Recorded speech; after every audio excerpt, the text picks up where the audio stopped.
Audio Mixing Demo 2. This one's going to be about EQ, and there's lots and lots we could say about EQ, and I'm going to kind of rush the video. We'll spend more time on it in class. But to get to your EQs, you're going to want to go to Audio Effects over here on the right, and the EQ that I recommend that you start with, because it's easy, is the channel EQ. And we're just going to go ahead and drag this right on the first instrument, which is our kick mic. Okay, and the channel EQ is really straightforward EQ. There's not much to it. If you look, here's the controls down here. We've got a low, we've got a mid, we've got a high, and we've got an output.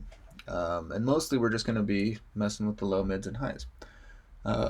So for instance, if I feel like I want more low, then I'll turn that up, and you can see that the blue line on the screen kind of reflects that boost, right?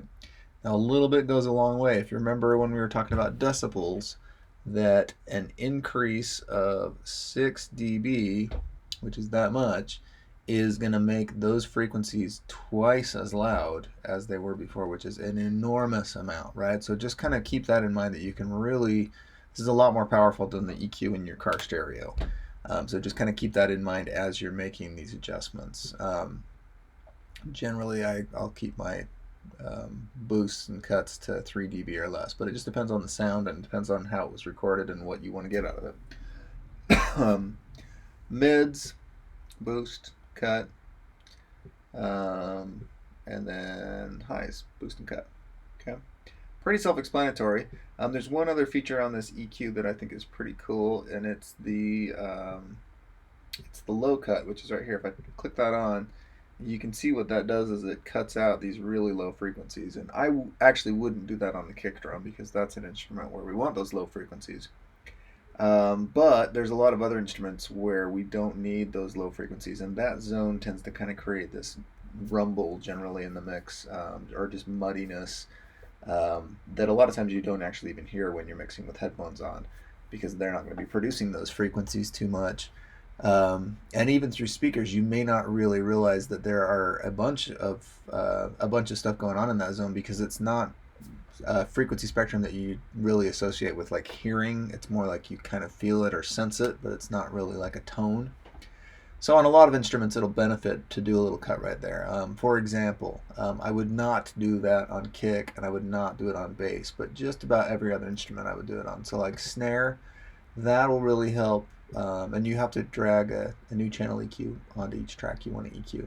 But that'll really help get some of that kick out of the snare mic. If you remember, there's some kick in that mic. And I might even turn the low down a little bit more to really make that cut even more pronounced. Be careful about doing that too much, because of course you can thin out the sound, right? But that's like I say, that's a real basic EQ that I think is pretty easy to work with to start. It's not too complicated. Let's show you another one though that's a little bit more complicated. There is an EQ3. I wouldn't even recommend that. The next one up though is the EQ8.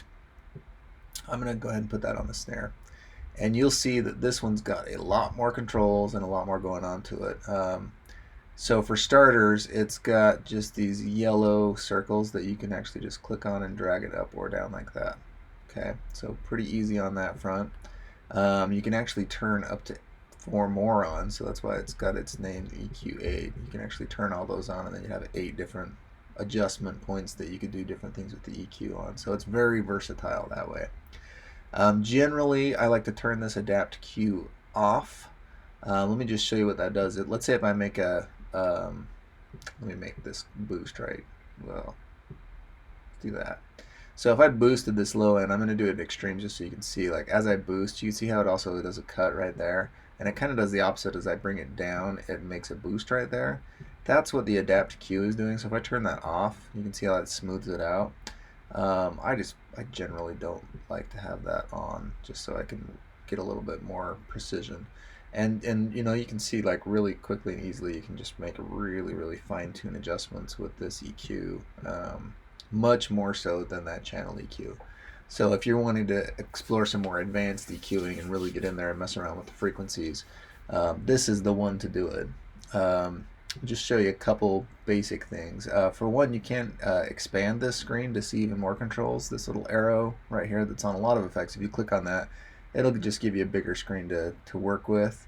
So you can see what you're doing with the frequency spectrum. Again, low frequencies, high frequencies, middle frequencies. And then it gives you more options on the knobs right here. Like here's one, right? So there's one, and these controls all control one. So if I turn the frequency knob up or down, you can see that moves what area it's adjusting. Gain will be if it's turning it up or turning it down. And then Q is really interesting. Let me, I'm going to do the Q on like this number 2 actually. So I'm going to go to number 2 and adjust the Q. And you just click on this square and drag up or down, and you can see what that does. It makes your boost broad or really razor thin. Generally, if I'm boosting, I'll go for a broad, kind of more wide hill approach. And if I'm cutting, a lot of times I'll go more of a narrow cut, so I'm really, cutting out specific frequencies that I don't like hearing.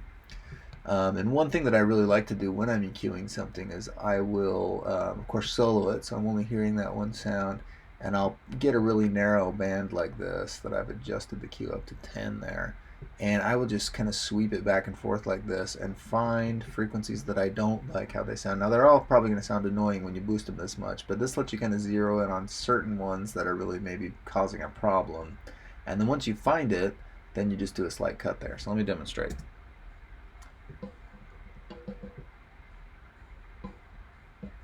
I'm going to turn this up a little bit so we can hear it.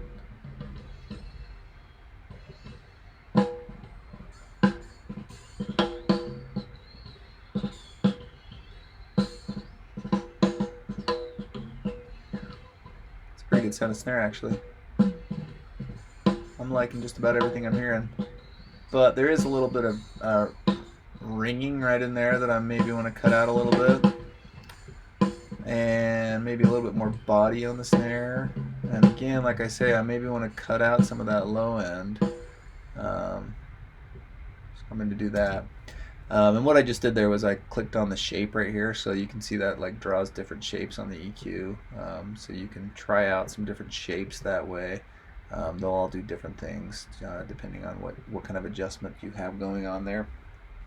Anyway, that's EQ in a nutshell. Feel free to mess around with it. One other thing that I would really strongly recommend that you check out is if you open up any of these EQs, whether it be the channel EQ or the EQ8, they're going to have a bunch of presets already made up for you, right? So if you're not sure how to start by EQing a snare, for instance, you can just grab on this snare focus. Looks like something that's tailor-made for snares, right? And I can just click on that and put that right on snare bottom or top, and you can see it's got an EQ curve already drawn in for me. And it's a good place to start, at least, right? And EQ8 is going to have even more. Like, they have a whole drums category, and they have several for just kick drums. They've got some for cymbals, they've got some for snares, so you've got a lot of prefabricated ones to work with. Let's look at the snare EQ looks like. So like that, right? So you can try some of these out. If you load something on and you decide you don't want it on there anymore, just click on the ribbon and hit delete and it will go away. And for this assignment, you need to have at least 2 EQs, but I really recommend that you EQ every single track. For 1, just because that's normally what you're going to end up doing anyway, and for 2, I think it's just good to get the practice in on it. So anyway, that's it for this demo video.